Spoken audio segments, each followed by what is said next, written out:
दिवाळी म्हटलं की लोकांना ते चांदण्यांचे कंदील जे असतात ना, किंवा फोल्डिंग होणारे शुभ दीपावली लिहिलेले चायनाचे कंदील तेच आठवतात. लोक कुठेतरी विसरून गेलेत त्या काठ्यांनी बनवणारे पारंपरिक कंदील, ज्यांना झालर असते किंवा जे कागदानी आपण बनवायचो लहानपणी, काठ्यांनी बनवायचो, ते आपण विसरून गेलो आहे. त्यासाठी आम्हाला ही कन्सेप्ट खूप मराठमोळी आणि आपल्या संस्कृतीला परत एक नवीन रूप देणारी अशी वाटली. पर्यावरणपूरक जेव्हा आपण गणेशोत्सव म्हणतो, पर्यावरणपूरक आपण जेव्हा दिवाळी साजरी करणं म्हणतो, ज्यामध्ये कमी आवाजाचे फटाके वापरण्याचा आपण जेव्हा अट्टहास धरतो, त्यावेळेला कुठेतरी घरातील कंदील, आकाश कंदील हेही पर्यावरणपूरक असावेत आणि जे इको फ्रेंडली असावेत, एका कागदापासून किंवा एखाद्या कापडापासून बनवलेले असावेत. या संकल्पनेला आम्ही यातून मूर्तिमंत आकार देत आहोत. महाराष्ट्रामध्ये कोणी हा विचार देखील केला नसेल की कंदिलाचा व्यवसाय एवढ्या मोठ्या प्रमाणावर करावा जो आज आम्ही करतोय. कापडाची कटिंग किंवा हे जे सेफ्टी आहेत त्याची कटिंग हे सगळं मी स्वतः करतो. असे 1500 कंदील आपण कैचीने काढून बनवले आणि फक्त हे जे आहे हे मुलं करतात, हे चिटकवणं बिटकवणं बाहेरचे करतात. आणि जानेवारीपासून आपण काम चालू करतो. हे काम जानेवारी ते नोव्हेंबर दरम्यान हे काम चालतं. त्या दरम्यान त्यांना चांगला रोजगार मिळतो. आम्ही गेले 6 वर्षापासून या संकल्पनेला आकार देत आहोत. दिवाळी म्हटलं की फटाकेच फोडले पाहिजेत आणि प्रदूषणच करून दिवाळी साजरी होते असं नाही. खूप चांगलं वाटतं, अभिमान वाटतो जरा की आपण पर्यावरणासाठी काहीतरी करतो.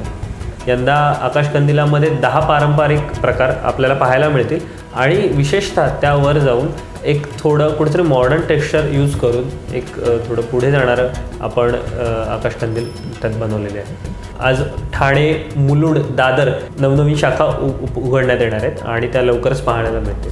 आमचे कंदील, वक्रतुंडाचे कंदील महाराष्ट्र सोडून दिल्ली म्हणा किंवा पंजाब म्हणा या ठिकाणी जातात. काही लोकांचं असं असतं की त्यांची फॅमिलीच परदेशी असते, जिथे असे आकाशकंदील बनवणं फारसं शक्य नसतं. तर त्यावेळेला ते आमचे कंदील घेतात आणि कुरिअरच्या मार्फत बाहेरही परदेशीही पाठवतात. तर ते परदेशीही जातात. एका सेलिब्रिटीकडून दुसऱ्या सेलिब्रिटीकडे हा आपोआप जातो आहे. दादरसारख्या परिसरात असल्यामुळे बरेच सेलिब्रिटी तिथे येतात. जर मोठी मोठी माणसं म्हणून तर राज ठाकरे, वंदना गुप्ते, बरेच TV सिरियल ॲक्टर्स हे नेहमी येतच असतात. आणि बरेच राजकारणी नेते देखील आपल्या कंदिलाची त्यांना पसंती आहे. बरेच मोठे मोठे दुकानं देखील आहेत, जसे की वामनहरी पेठे, दादरमधील मेहरवान्स केक शॉप किंवा कुलकर्णी ब्रदर्स यांनी देखील बरेच कंदील आपल्याकडून घेतले आहेत. महाराष्ट्र व्यापारी पेठेने देखील आपले नाही म्हणता 100 कंदील लावलेले त्यांच्या व्यापारी पेठेमध्ये, जी दिवाळीच्या पूर्ण 1.5 महिना असते.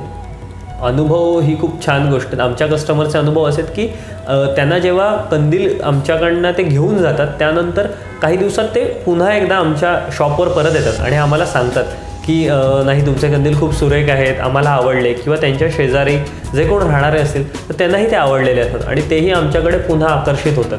आणि दरवर्षी ही संख्या आज वाढतच चाललेली आहे. आपल्याला याच्यातलं काही एवढं नॉलेज नव्हतं, शोधावं लागलं सगळं. 6 महिने आम्ही शोधले. म्हणजे सुट्टी आमची असते, त्या सुट्टीच्या दिवशी आम्ही फिरत राहायचो, इकडे तिकडे इकडे तिकडे. आणि 6 महिन्यांनी थोडं शोधलं. भरपूर अडचणी आल्या, पण परंतु झालं, यशस्वी झालं.